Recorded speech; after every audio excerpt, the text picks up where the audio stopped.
À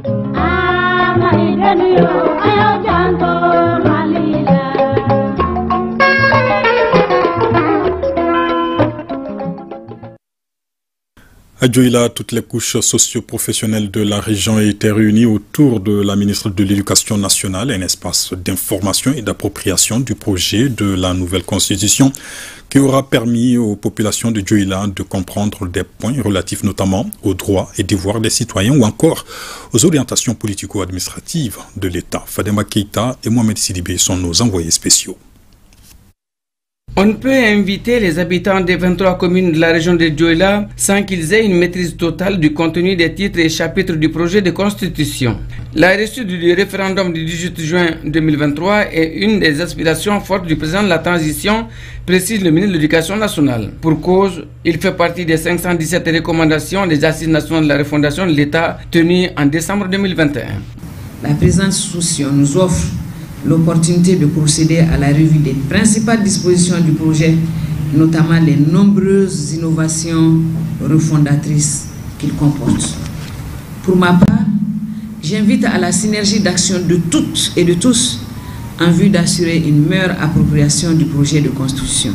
Les experts sollicités par le ministère de l'Éducation nationale ont mis plus de 2 heures à profit pour expliquer les points saillants et préciser les innovations supposées corriger les insuffisances que contient la Constitution du 25 février 1992. Le Parlement qui comprendra désormais 2 chambres, l'Assemblée nationale et le Sénat, l'autorisation de l'utilisation des modes alternatifs comme dans la résolution des différends, la valorisation de nos langues nationales, à travers leur officialisation et l'utilisation du français comme langue de travail.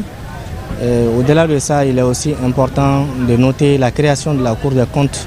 Parmi les participants venus en grand nombre, certains ont souligné des zones d'ombre. La sécurisation des centres de vote, compte tenu de l'insécurité qui prévaut, l'outil de vote, est-ce la carte biométrique non encore opérationnelle ou d'identité? Bref, avec quoi ils vont voter? Des débats, ils se disent tout de même édifiés. La région de Dioïla se réjouit vraiment de cette séance de vulgarisation.